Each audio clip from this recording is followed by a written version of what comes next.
G'day guys, it is Matt here from Auto 1 Browns Plains, and we've got Lachlan from Kashy. G'day mate. And Lachlan, tell us, what are you here? You're here to save us. Yeah mate, I'm just here to have a look over this Forrester that you guys have been working on, figure out where we're at in the project and decide what we're going to do next to get it back on the road and going strong. Cool. So Lachlan's from Kashy. These guys, they do all your mechanical work. Yeah, so mostly mobile mechanics, small repairs, servicing, stuff like that. But we got a little passion for these project cars, so we try and help out where we can. Beautiful, much appreciated. A little bit of an update on the Subaru, on the Foz. It has had a heart transplant, so new engine in there. It seems to be running pretty good. But we don't know exactly where it's at, so we're going to hand over to Lachlan and we're just going to see where it stands, what we need to do next, and we'll go from there.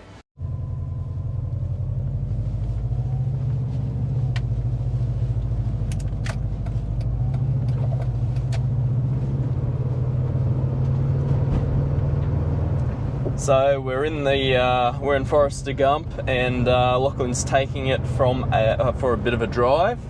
And what are you looking for, Lachlan? Mate, just looking here for any wheel alignment issues, any noises in the suspension. So you might have heard a little bit of a knocking in the left-hand side over bumps. Any sort of like unsteadiness in the car as we move around, and just anything that more sort of causes concern. But so far it's not too bad for what we were expecting it to be.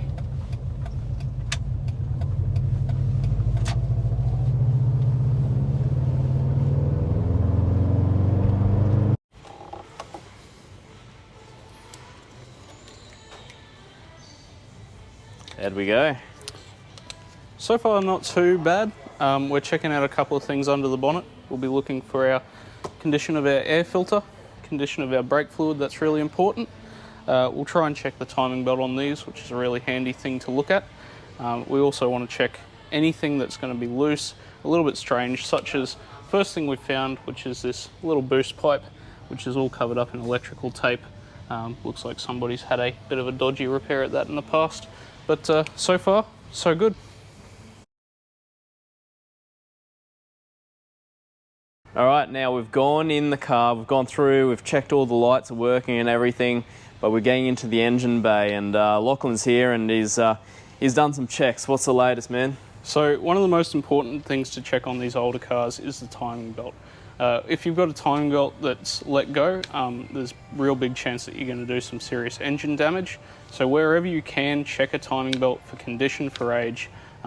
They usually put a sticker on once they've replaced one.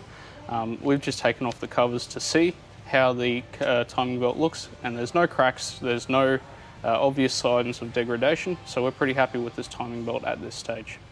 We're just checking out the back on the Subaru now. Put it up on a jack, put it in neutral, got it chopped up so it's not moving anywhere, and put a jack stand under it for safety.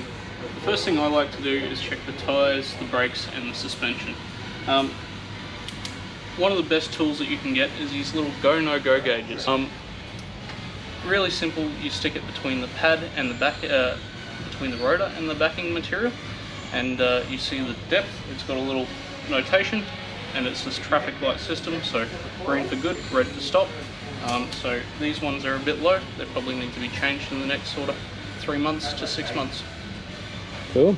And Lachlan, tell us about the shocky. What have you found there, man? So we take a look at our shock absorber up here. We can put our little boot just up a little bit. We see all this wetness and sort of dirt that's sticking to it. Yep. If I wipe a bit of that away, you can see that it's basically oil and dirt mixed together. So that's the shock absorber leaking. So that's probably the cause of a little bit of bumpiness down the road. Maybe a source of the knocking as well, especially if they're leaking sort of that bad. They can sometimes knock up and down. Cool. And here's a pro tip for you. You want to get under your car, not pick up all the dirt off the driveway, well, just put down a box. Slides around, absorbs oil. Pro tip, hey Lockie? One of my favourites.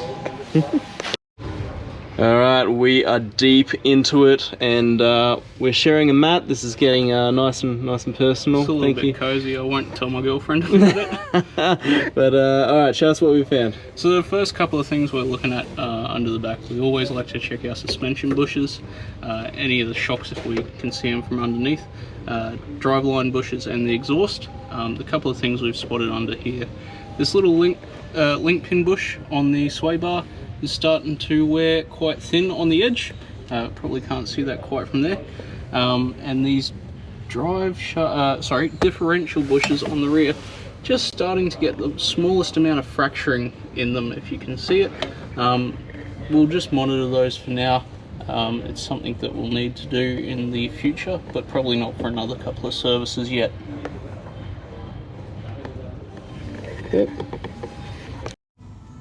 Alright, so we're under the front of the Forrester, and we've found a couple of things. So we might start off with the rocker cover gasket, so if we can see in there okay. So if we're looking up at this rocker cover gasket, we can see that it's starting to just weep oil all along the back of the bottom of the head. Really common problem on these Subarus. In fact, someone's been in here and tried to fix it in the past. The slightly white stripe that you can see between the head and the rocker cover is actually silicone sealant, which is probably not my preferred method of fixing. So I think someone's been in there in the past. On top of that, we're starting to see little leaks potentially out of the camshaft seals, which is another super common thing, being as it's a Subaru boxer engine. Now the real thing that we're looking at down here, the first thing that I checked when I started looking at the front suspension was for play in the steering. I found a little bit of play, which is a little bit annoying, but we're looking at this lower control arm ball joint, and we see a split in the boot here. So we think that it's probably worthwhile replacing that ball joint because it'll get dust in it. We're also feeling a little bit of play potentially in the steering rack ends up here. So we're probably going to do suspension on this car just as a bit of a project to get it handling nicer anyway, but while we're at it, we'll try and replace this rack end, probably that lower ball joint as well, just to make this thing handle really nice again.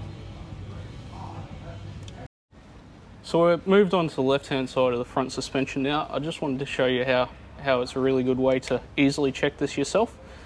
First of all, same as the rears, we check the shocks for leaking, check the condition of the spring, if it's rusty, anything like that.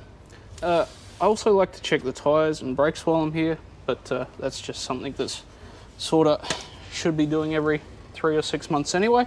But the real thing we're looking for is play in the front steering.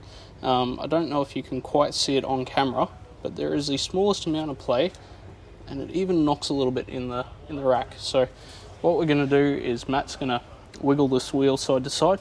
I'm going to jump underneath the car, and I'm going to try and find exactly which component that's coming from. I think it's going to be the same as the other side, and I think we've got some pretty old rack ends in this car. So we've lifted up the left-hand side just to check everything the same as the right-hand front. Just a really healthy habit to do. First thing we've noticed is the knocking noise in the front steering is much worse on this side, and we've actually looked on this side and we have got a big old split in our boot and a knocking in the rack end. So that's definitely the source of our knocking noise. Probably what we're going to recommend is replacing the rack end and the tie rod, because if the rack end's old, tie rod has to come off anyway, and it's probably just as old.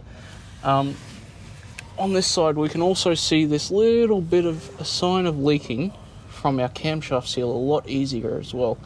So that's something that we're just going to monitor. This thing only had a timing belt not too long ago, so they should have replaced, if they saw that leaking, they should have replaced the cam seals at that time. So that might just be some residue.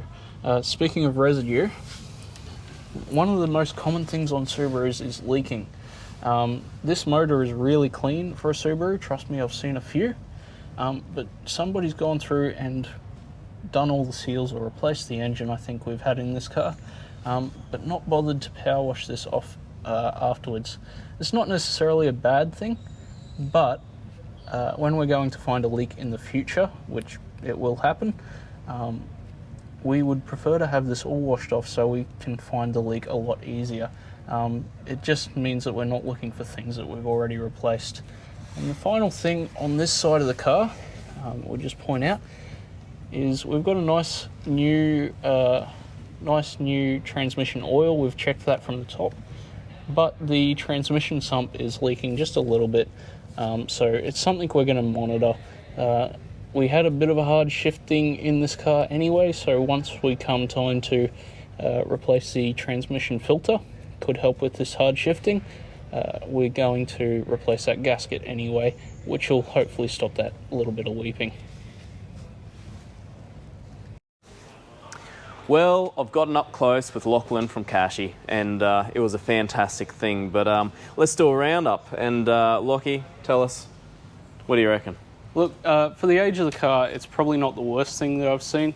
There are a couple of things that definitely need fixing up, such as those rack ends, such as the suspension. Probably do a nice set of brakes on it as well, which will really make a big improvement to how this goes on-road, off-road, whatever you want to use it for. Really now it's up to Matt and the team here to figure out what they want to do with this car.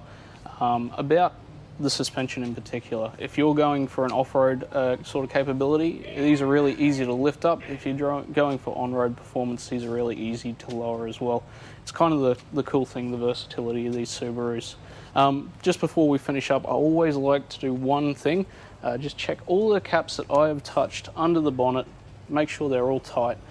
Check for any tools, because it's really depressing to lose that 10mm socket when you've had one from Snap-on and they're like $40 each, sort of thing. But yeah, I'm pretty happy with this car. We'll do a couple of things in the future and we'll get it back on the road. All right, I've got one question for you. If we go the full drive route, am I going to be recovering Land Cruisers with this thing? You'd be surprised. These little Foresters are much more capable. They're just so light, and having that turbocharged